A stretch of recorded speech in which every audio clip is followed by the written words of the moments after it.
हरियाणा के मुख्यमंत्री रहे एक बड़े नेता पर आरोप लगा कि वो पढ़ा लिखा नहीं है। जब ये सवाल उससे पूछा गया तो उसने जवाब दिया कि उस जमाने में बेटों का बाप से ज्यादा पढ़ा होना अच्छा नहीं माना जाता था, इसलिए उसने बीच में ही पढ़ाई छोड़ दी। हालांकि आगे चलकर उस नेता ने जेल में रहते हुए 10वीं और 12वीं की परीक्षा पास की। हम बात कर रहे हैं हरियाणा के 5 बार मुख्यमंत्री रहे ओम प्रकाश चौटाला की।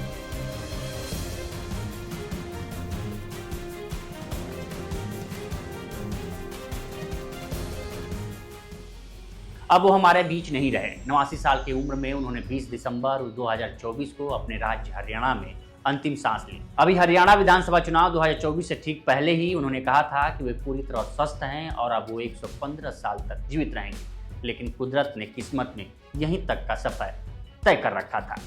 आज हम इस वीडियो में ओम प्रकाश चौटाला के बारे में बात करेंगे कि कैसे उन्हें 1.5 साल के अंदर 3 बार मुख्यमंत्री पद से इस्तीफा देना पड़ा था। जब उनका नाम स्मगलिंग से जुड़ा तो पिता ने घर से बेदखल कर दिया। जब एक घोटाले में नाम आया तो 8 साल जेल में गंवाना पड़ा और वहीं से 10वीं और 12वीं की परीक्षा पास कर दी। मुख्यमंत्री रहते हुए किसानों पर गोली चलवाने का भी आरोप लगा तो कभी फिर से दोबारा मुख्यमंत्री नहीं बन पाए। बाद में पार्टी में भी दो फाड़ हो गया। नमस्कार, मैं उपेंद्र कुमार। साल 1971 में देवीलाल कांग्रेस छोड़ चुके थे। इमरजेंसी के दौरान में देवीलाल ने जमकर इंदिरा गांधी की मुखालफत की थी। 1977 में इमरजेंसी हटने के बाद वे जनता पार्टी में शामिल हो गए। हरियाणा में चुनाव हुए तो कांग्रेस 3 सीटों पर सिमट कर रह गई। जनता पार्टी 75 सीटों के साथ सत्ता में आई।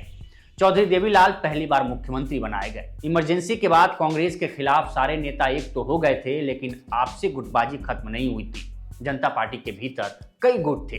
देवीलाल चौधरी चरण सिंह गुट में शामिल थे, लेकिन देश के प्रधानमंत्री थे मोरारजी देसाई। देवीलाल को सीएम बने 2 साल भी पूरे नहीं हुए थे कि पार्टी में उनके खिलाफ बगावत शुरू हो गई। मोरारजी देसाई गुट के भजन लाल इसे हवा दे रहे थे। 1978 आते आते ये लड़ाई और तेज हो गई थी। तभी एक सुबह अखबारों के फ्रंट पेज पर छपा कि हरियाणा के मुख्यमंत्री देवीलाल का बेटा स्मगलिंग में पकड़ा गया है।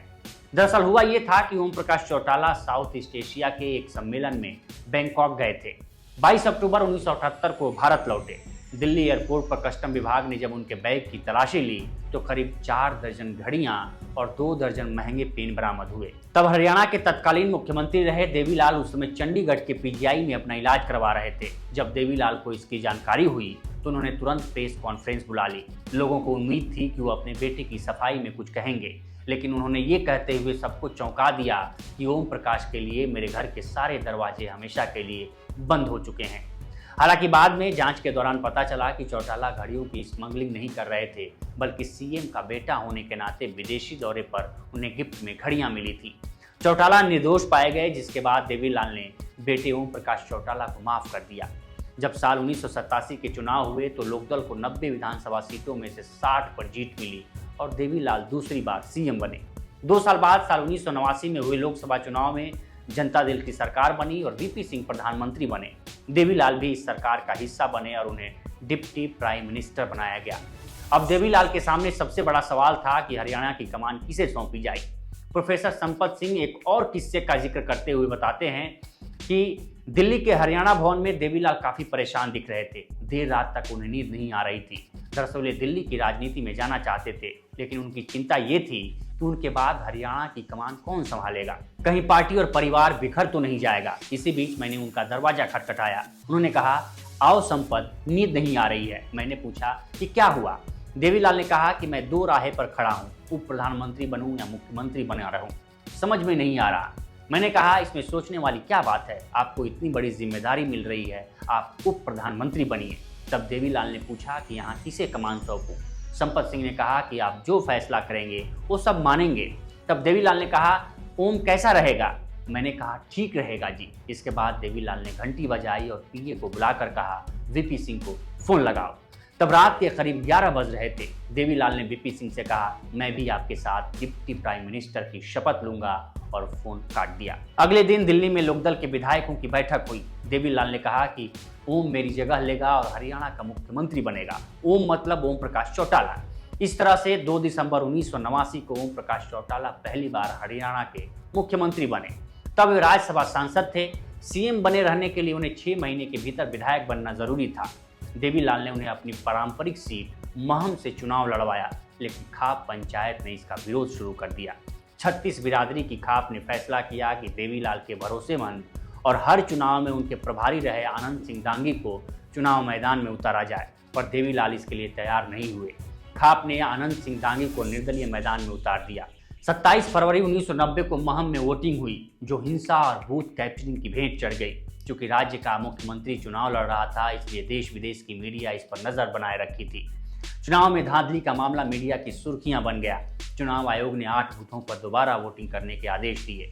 जब दोबारा वोटिंग हुई तो फिर से हिंसा भड़क उठी। चुनाव आयोग ने फिर से चुनाव रद्द कर दिया।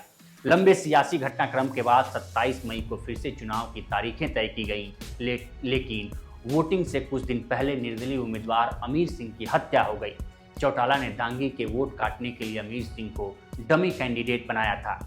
अमीर सिंह और दांगी एक ही गांव मदीना के थे। हत्या का आरोप भी दांगी पर लगा। जब पुलिस दांगी को गिरफ्तार करने उनके घर पहुंची तो उनके समर्थक भड़क गए। पुलिस ने भीड़ पर गोलियां चला दी। इसमें 10 लोगों की मौत हो गई। महम कांड का शोर संसद में गूंजने लगा।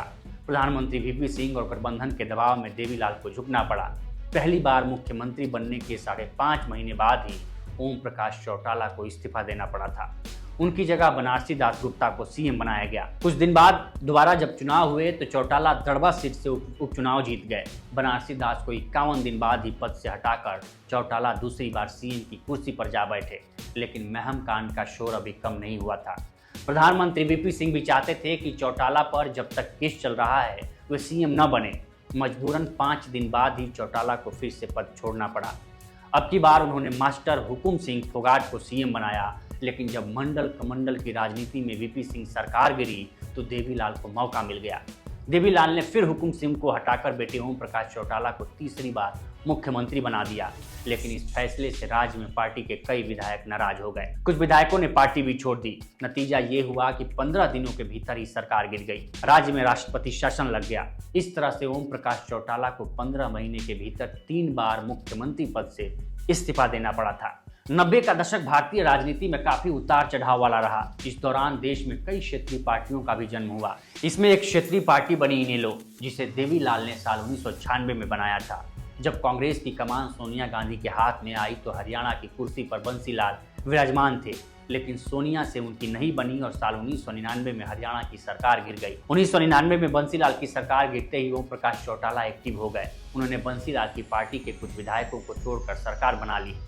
24 जुलाई को ओम प्रकाश चौटाला चौथी बार प्रदेश के मुख्यमंत्री बने। साल 2000 में हरियाणा में विधानसभा चुनाव होने थे। साल भर पहले विधायकों की जोड़ तोड़ से सत्ता में पहुंचे ओम प्रकाश चौटाला की अब असली परीक्षा थी। चौटाला ने किसानों से वादा किया कि उनकी सरकार सत्ता में आती है तो बिजली फ्री कर देंगे। साथ ही जिन किसानों ने बिजली बिल भरने के लिए कर्ज लिया है उनका कर्ज भी हम माफ कर देंगे। ओम प्रकाश का ये वादा काम कर गया।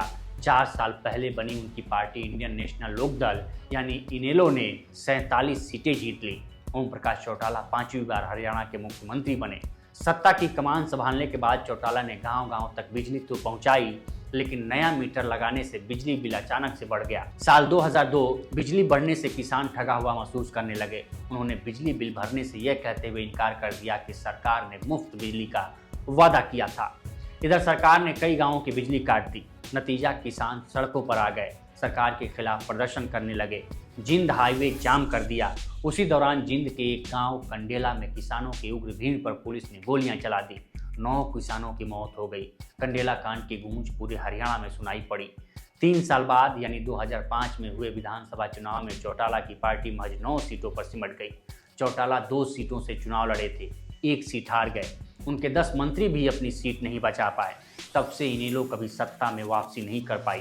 2018 में पार्टी में टूट हो गई और 2009 में हुए विधानसभा चुनाव में पार्टी 1 सीट पर सिमट कर रह गई और साल 2024 में सिर्फ 2 सीट मिली। फिलहाल इस स्टोरी में इतना ही। बाकी देश दुनिया की तमाम खबरों के लिए बने रहें लोकमत हिंदी के साथ। नमस्कार।